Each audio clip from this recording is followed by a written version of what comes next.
It was the best of times and it was the worst of times. Probably the most famous opening lines of a novel ever written. You might not know or remember what comes after those words, though. So let me read it to you. It was the age of wisdom. It was the age of foolishness. It was the epoch of belief. It was the epoch of incredulity. It was the season of light. It was the season of darkness. It was the spring of hope. It was the winter of despair. We had nothing before us. We were all going direct to heaven. We were all going direct the other way. Now, those opening lines were written by Charles Dickens in the novel Tale of Two Cities in 1859. It could be the tale of many cities today. Isn't that amazing? Over 100 years ago, those words were written. And when I read them, they described our world so perfectly because it's truly the worst of times for so many people today. It's the winter of despair for those people who are suffering physically and mentally. Some of us feel like a trapeze artist swinging through the air. We're waiting for that perfect moment when our partner is positioned to catch us, but our partner doesn't show up, and our trapeze loses momentum, and we find ourselves hanging there in midair with nothing to do but let go. Well, letting go can be a great strategy. Letting go of those things we've depended on for so long that frankly aren't there anymore. Letting go of those mindsets or beliefs that are no longer serving us well and maybe are even holding us back. Now, I let go of my trapeze before the crisis hit. I left my job at 78 at a small university to start my own business. A lot of people said I was crazy. But that's what I wanted to do. And I depended on my safety net. You know, if things don't work out, I have my safety net to catch me. Well, then the COVID-19 crisis hit. The world was just turned upside down. My stock portfolio lost half its value in the first week, and it's still declining. Am I falling up or am I falling down? Is this the best of times or is this the worst of times? Well, you know, it really depends on how I look at it. I'm reminded of a conference I had on the telephone with one of the chief executives at the largest bank in the world where I worked for 10 years, and he was telling us about all the changes that were going to take place, and everybody was in a tizzy. They were upset, they were scared, they were complaining. And at the end of the call, he was a very wise man, by the way. Just before he disconnected, he said, "Just relax, guys. Just remember, it's all made up." And I thought about that for a while, and I'm thinking, you know, these changes aren't made up, they're going to happen. But then it occurred to me what he was telling us was, yeah, the changes are going to happen, but you're making up your own story about it. And that's what we do. You know, we create our life by the questions we ask, don't we?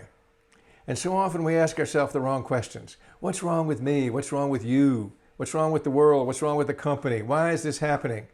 Instead of maybe asking ourselves, so what do I need to learn now to evolve and adapt to this new world that's sweeping over me and continue to move ahead in my life?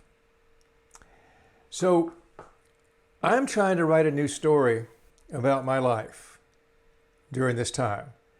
Story about my past, which frankly is all made up. Yeah, those things happened to me in my past.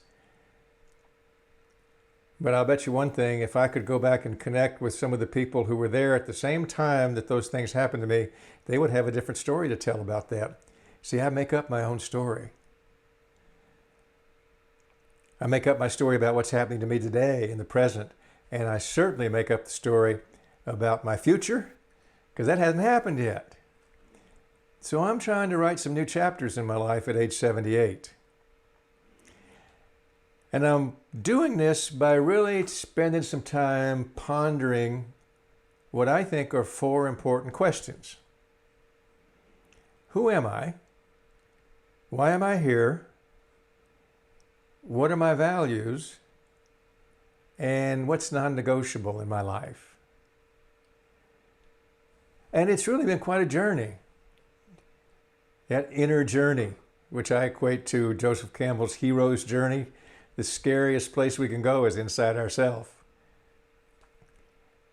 But that's where the treasure lies. Now, I can't tell you what you should do.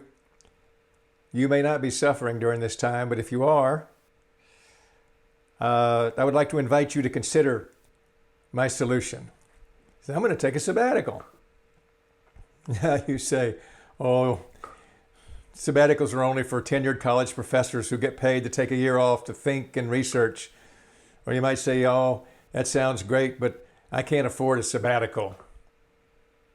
Or you might say to me, it's nice for you to be able to do that, but I don't have the time or the money to do it. Well, you know, maybe it's time that we should tell ourselves another story about sabbaticals.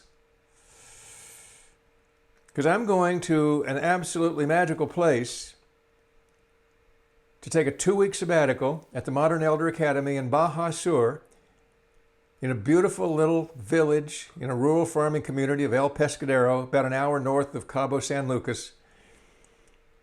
And don't let the word elder misdirect you. This is a place for people in midlife and beyond to go who want to repurpose a lifetime of wisdom and experience. And so many of us today are faced with that challenge. How do I connect to my wisdom and my experience to chart a new course for my life that's fulfilling, productive, beneficial to mankind, and maybe most of all, that will make me happy?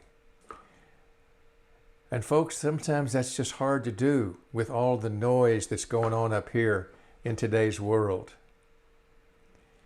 So this is a place for like-minded people to go and experience real community. It's a place to go to quiet that storm in your mind and get in touch with who you really are. This will be my 3rd trip there, so I can tell you from personal experience.